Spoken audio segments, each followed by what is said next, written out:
walaupun dia meninggalnya itu karena gorik, tenggelam, ya, tetap dimandikan lagi, ya, padahal dia tenggelam, ya, kada kau berkunjung, kita ambil sudah jadi mayit, ya, dimandikan lagi tuh. Kemudian walaupun orang tadi itu waqatilu nafsihi atau qatila nafsihi, dia bunuh diri, ya, orang muslim bunuh diri, itu bagaimana Habib? Apakah dia dimandikan? Kan ada kadang orang stres mungkin, ya, terlilit hutang atau karena banyak masalah dan lain sebagainya, dia ngambil jalan pintas, gantung diri dia, ya, itu namanya bunuh diri, gantung diri atau sejenisnya, ya, yang namanya bunuh diri, ya, tidak baik, ya. Ya. Meskipun demikian dia tidak baik secara syariat, ya, tragis meninggalnya, maka tetap kewajiban yang hidup untuk memandikan, dan wajib bagi dia untuk dimandikan. Jangan sampai ini matinya mati bunuh diri, ini murtad, ini aduh, ini enggak bawa keluar dari agama Islam. Demikian, ya, zahirnya dia muslim, selagi itu muslim, lihat KTP-nya muslim, mandikan. Perkara nanti dia di hadapan Allah, ya, muslimnya muslim KTP dan lain sebagainya, itu urusan dia sama Allah, urusan kita, ya, selagi dia muslim berkewajiban untuk menghormatinya dengan cara memandikan, ya, mandikan dia. Atau yang apa namanya, yang siqtan ulimat hayatuh, yang keguguran, ya, berarti masih kecil betul, keguguran, mungkin usia 7 bulan, 8 bulan atau 9 bulan belum lahir, keguguran, tapi sudah diketahui hidup dia, kecuali kalau memang keguguran itu masih berbentuk darah dan lain sebagainya, tidak demikian.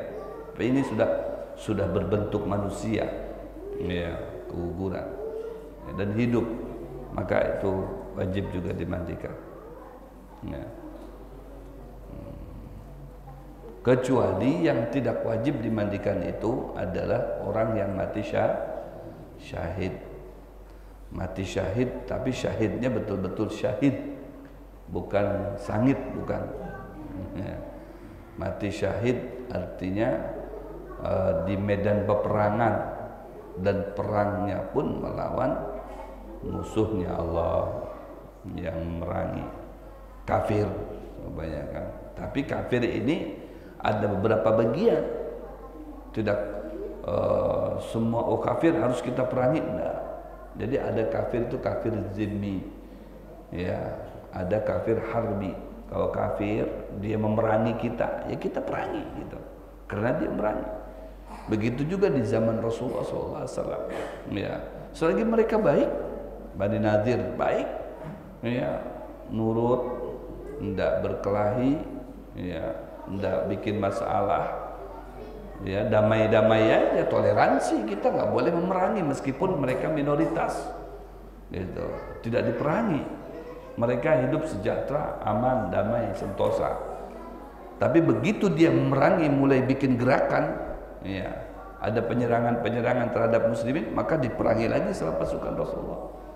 Nah itu, begitu seumpama di peperangan, ya, antara kafir dengan, ya, muslim,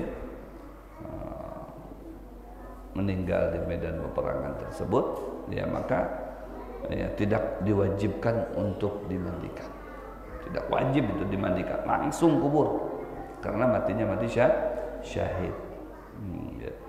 Tapi kalau dia nyatakan jihad fisabilillah, ya, jihad fisabilillah, tulisan di bajunya jihad fisabilillah, bawa bom, ngebom masjid, belum nyampe ke masjid dia sudah mati, bomnya meledak duluan, itu gimana itu? Ya, mati syahid gak dimandikan kah? yang demikian itu ya tetap dimandikan karena dia bukan mati syahid. Ya, di mata Allah meninggalnya lain, itu bisa sangit itu. Ya, karena memerangi menghancurkan sarana ibadah atau memerangi saudaranya sendiri. Ya, lain lagi. Ya, itu bukan makna jihad yang seperti itu. Kalau jihad bukan kafir, muslim, dan juga bukan masalah harta, bukan masalah politik, ya, murni masalah agama. Nah, itu yang dimaksud dengan jihad. Ya. Ya, dan sekarang orang-orang kafir, kalau ada orang kafir, apakah harus diperangi? Tidak. Ya, karena mereka dilindungi. Nah, yang kafir dilindungi, ya, maka itu kafir zimmi. Kita pun wajib menghormati, ya, saling menghormati sesama. Seperti itu. Wa takbinuhu, kemudian setelah dimandikan dikafani. Ya, wajib bagi semayit itu dikafani. Ya. Jangan sampai kada dikafani. Ada dulu orang yang suka bersih-bersih masjid, tukang nyapu. Nah, ini bisa memotivasi tukang nyapu. Hasil kalau ada sampah itu tidak bisa dia membiarkan begitu saja, langsung diambil, langsung dibuang. Dan dia menobatkan dirinya sebagai tukang bersih di masjid.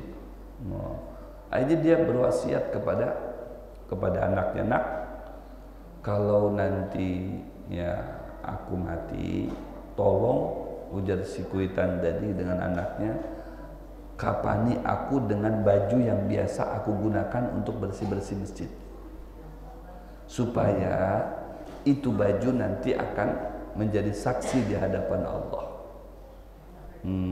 Dan bajunya ya seperti mana engkau ketahui. Nah, itu. Jadi nggak banyak bajunya. Ini aja yang aku pakai ini. Nanti baju yang aku pakai ini di saat aku mati engkau jadikan ini kapanku ya. Ya ma, atau ya orang tuanya, ya bah. Akhirnya ya pada suatu hari meninggallah orang tuanya. Pas meninggal orang tuanya, anaknya gengsi. Anaknya mampu. Kata anaknya, nih kalau saya kapani dengan bajunya, wah ini kayaknya kurang etis, kurang bagus ini. Aku mampu kok nukar kain kapan, kata si anaknya nih. Ya, kenapa tidak kalau memang mampu jadinya. Padahal dia wasiat kuitannya nih. Bukan masalah mampu tidak mampu, tapi wasiat. Ya, sudah akhirnya anaknya nukar kain kapan. Ya. Dan mengafani orang tuanya tadi dengan kain kapan, tidak dengan bajunya. Ya. Malamnya selesai kan, malamnya mimpi didatangi sama kuitannya tadi. Kamu ini anak nggak tahu diri. Dimarahin sama kuitannya tadi. Kan aku sudah bilang kalau aku mati, ya tolong kapannya aku dengan bajuku, supaya itu baju akan memberi saksi ya di hadapan Allah, akan menjadi lawyer buat aku di hadapan malaikat. Kamu ini kenapa tidak dilaksanakan wasiat ini, tidak dijalankan wasiat ini? Bangun dia, mendapatkan teguran dari orang tuanya, bangun, ambil cangkul, bergegas ke kuburan, gali kuburan, tidak didapatkan. Dia seorang diri menggali kuburan itu, tidak didapatkan ada jenazah. Yang ada, ya, yang ada. Maksudnya apa? Dia menggali kuburan itu akan mengganti gitu kan, baru satu malam akan mengganti kain kapan tadi dengan baju. Mau diambil dulu gitu, diganti dengan baju yang diwasiatkan, baru nanti dikubur lagi. Tidak didapatkan jasad itu sampai dalam, lebih daripada batasan kuburan yang sebelumnya sudah digali, lebih dalam, tidak didapatkan. Sampai akhirnya malah dia mendapatkan bisikan di dalam telinganya, ke telinganya, wahai saudaraku, katanya, jenazah orang tuamu tidak bakalan kamu dapatkan, ya, karena jasadnya sudah diangkat oleh Allah Subhanahu wa Ta'ala. Allah memuliakan orang yang telah memuliakan masjidnya. Jadi tidak mau membiarkan begitu saja di kuburan, diangkat, ditempatkan di satu tempat. Masya Allah, terharu anaknya menangis. Artinya begitulah orang yang selalu peduli dengan kebersihan di masjid, ya, atau menjadi kaum di masjid. Itu dia nanti jasadnya akan disembunyikan, ditempatkan oleh Allah di satu tempat yang dirahasiakan, yang tidak diketahui hanya Allah Subhanahu wa taala, tentu diistimewakan oleh Allah. Yang penting ketika kita mengambil sampah, kotoran di dalam masjid itu dengan tulus dan ikhlas, bukan karena sesuatu hal. Sekalipun yang jihad tadi, ya jihadnya yang karena Allah, bukan jihadnya karena semata-mata hendak dilihat keberaniannya, ketangkasannya, kejagauannya, biar orang pada aku dijagau dan lain sebagainya. Itu tidak termasuk kategori yang mendapatkan pahala jihad. Jadi memang yang murni karena Allah Subhanahu wa taala. Nanti gusluhu, masalah gusulnya, mandinya ada penjelasan sendiri. Wa takfinuhu, begitu juga mengafani ada caranya tersendiri. Ya, cara mengafani jenazah itu bagaimana? Ya, kemudian yang berikutnya wajib bagi si mayit itu wassalatu alaih. Ya, disolati. Ya, disolati. Makanya manusia ini antara dua. Kalau enggak sholat, disolatkan. Kalau sholat berarti masih hidup. Kalau disolatkan berarti sudah mati. Jangan nunggu disolatkan baru sadar. Ya, maka sekaranglah mempersiapkan diri kita sholat kepada Allah. Ya, jangan nunggu nanti. Wah, kalau sudah disolatkan baru sadar. Ya, kenapa aku ini nggak sholat dulu? Waduh, masalah. Kata Imam Ali, an-nasu niyamun idamatu intabahu. Banyak orang itu seperti tidur, dia tidak sadar kalau dia akan dituntut oleh Allah. Idamatu, apabila sudah mati, intabahu, kayak bangun dari tidur, sadar dia, ya Allah, kenapa dulu nggak sholat, kenapa dulu nggak belajar, kenapa dulu nggak ngaji, kenapa dulu nggak ini nggak itu dan lain sebagainya. Tapi sudah terlambat, ujar Allah, sudah ikam menyesal ini kereda lagi. Penyesalan sampai menangis darah sekalipun kereda lagi, penyesalan itu bisa diulang kembali. Ujar Allah Subhanahu wa taala, sudah diberi jatah ikam beberapa tahun tinggal berdiam di bumi tapi tidak memanfaatkan waktu yang kian banyak itu, yang akhirnya ikam ya terancam hidupnya, menyesal. Wassalatu alaih, dan disolatkan, jangan sampai kada disolatkan. Dan sebaik-baik menyolatkan jenazah itu disegerakan, jangan kaina-kaina. Anujer menghadangi dings anaknya atau anaknya kah masih di mana, jangan. Oh ya, jadi perihal jenazah ini langsung harus cepat-cepat ya ditangani, langsung dimandikan, langsung dikafani, langsung disolatkan, langsung dikuburkan. Itu sunnahnya seperti itu, disegerakan. Yang disegerakan itu diantaranya yaitu jenazah disegerakan untuk dikuburkan. Kemudian perawan disegerakan, gadis disegerakan untuk dinikahkan. Ya, jangan nunggu kaina-kaina nakais. Santuy aja hikam, santai aja. Jangan, disegerakan dinikahkan. Dan berbuat kebaikan disegerakan dilakukan. Jangan kena-kena. Kalau kita hendak melakukan suatu kebaikan, kena aja lah. Kena aja, jangan kena, disegerakan. Gitu. Khairul bir ajiluhu, sebaik-baik yang bernuansa kebaikan itu dilakukan dengan disegerakan. Jangan kena. Selagi ada waktu, kesempatan, modal dan lain sebagainya, maka disegerakanlah. Dan menyolatkan mayit berbeda dengan sholat 5 waktu dan sholat sunnah lain. Ya. Hukumnya menyolatkan mayit itu fardu ain, fardu kifayah. Fardu apa? Fardu kifayah. Fardu kifayah itu apa? Fardu kifayah itu apabila dilakukan oleh salah satu daripada masyarakat itu, maka saqata anil baqi. Itu dapat mewakili ya yang lainnya, seperti itu. Kalau tidak ada yang menyolatkan sama sekali ini di komplek ini, satu RT ini RT berapa? 5?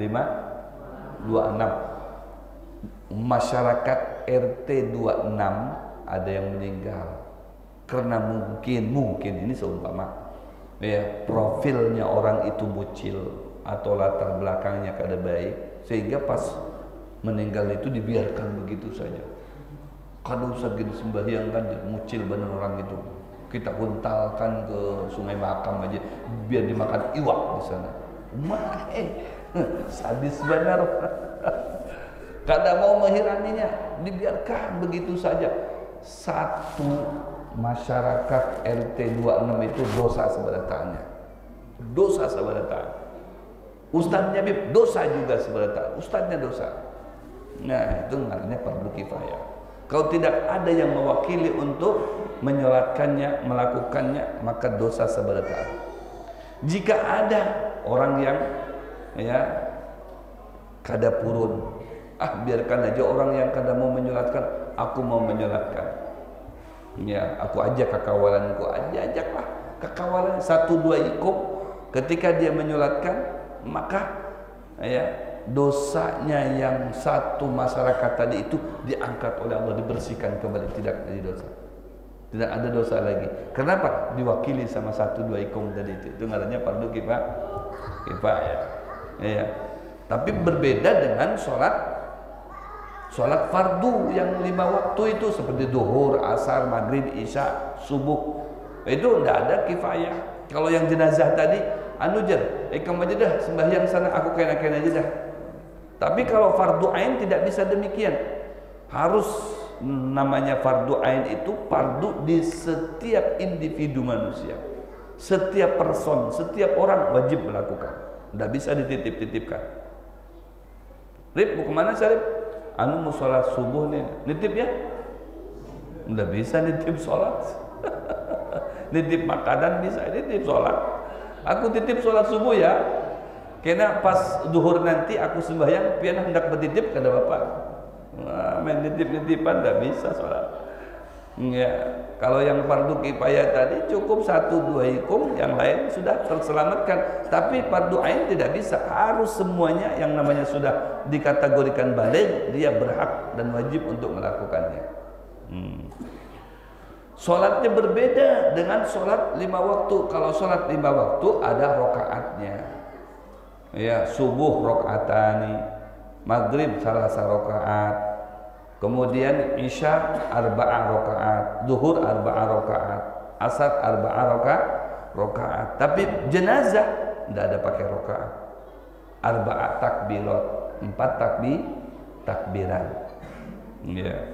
Seumpama jenazahnya bebinian, ya, usolli ala hadhil maitah, ya, usolli ala hadhil maitah al hadirah.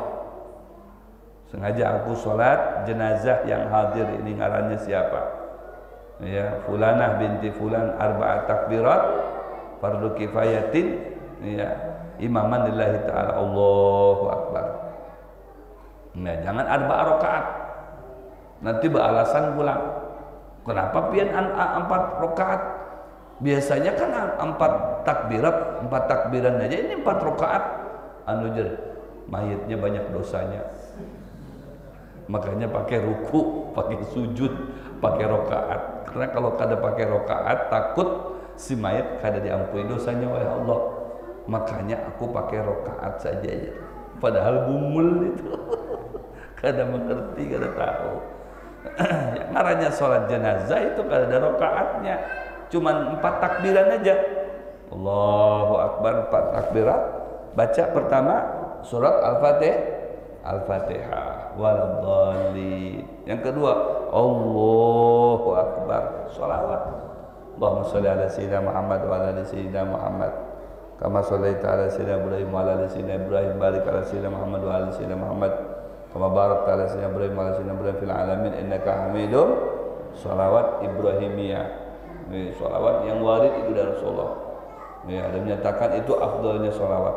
Habis itu takbir lagi ketiga, Allahu akbar. Kalau bebinian, Allahumma ighfir laha warhamha wa'afiha wa'fu anha waqrim nuzulaha wa awsi madkhalaha wal jannah maswaha. Allahumma ja'al qabraha rawdah min riyadil jannah wa la taj'al qabraha hufrah min hufarin nar. Hanya doa ini. Allahu Akbar. Yang ketiga baca ayat keempat, Allahumma la tahrimna ajraha wa la taftinna ba'daha waghfir lana wa laha wa li ikhwanina alladhina sabaquna bil iman wa la taj'al fi qulubina ghillan lil ladzina amanu rabbana innaka ra'ufur rahim. Assalamualaikum warahmatullahi wabarakatuh. Assalamualaikum warahmatullahi wabarakatuh. Pakai wabarakatuh. Berbeda dengan sholat biasa kita. Assalamualaikum. Assalamualaikum warahmatullahi. Tapi ini enggak. Assalamualaikum warahmatullahi wabarakatuh. Nah itu bedanya kalau sholat jenazah. Bib, saya mau tanya. Ini kan saya belakangan nih sholatnya nih. Jadi nggak tahu ngarannya siapa, ya, ngarannya siapa. Jadi kayak apa ini? Iya, lakian kan binian kayak apa ini? Oh, niatnya usolli ala man sholla alaihi imam arba'a takbirat makmuman lillahi ta'ala. Gitu aja. Beb nggak bisa pakai bahasa Arab, bingung. Udah pakai bahasa kita aja. Sengaja aku sholat atas orang yang disolatkan oleh imam, ya. 4 takbirat makmuman lillahi ta'ala. Allahu Akbar. Nah itu. Jadi nggak disebutkan namanya. Ya sudah itu aja sudah. Jadi mengumpati si imam. Ya, mengumpati si imam. Seperti itu. Sholli ala man sholla alaihi imam. Langsung nggak ada apa juga. Makmuman lillahi ta'ala. Allahu Akbar. Sah. Sholli ala man sholla alaihi imam. 4 takbirat makmuman lillahi ta'ala. Allahu Akbar. Sah. Ya seperti itu. Oleh itu sholat wadafnuhu, kemudian mendafan. Yang wajib atas si mayit tadi itu adalah wadafnuhu, ya, menguburkannya, dikuburkan. Biasanya dalamnya itu berapa meternya? Mungkin 1 meter 60, 1 meter 70 atau 2 meter ya, 2 meter kedalamannya. Kenapa 2 meter kedalamannya atau 1,80 meter setinggi orang gitu?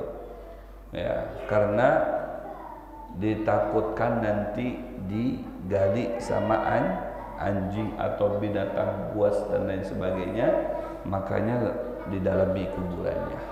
Kalau cuman dicangkul-cangkul doang, diandak begitu, karena esoknya bisa hilang tuh, dimangsa oleh serigala.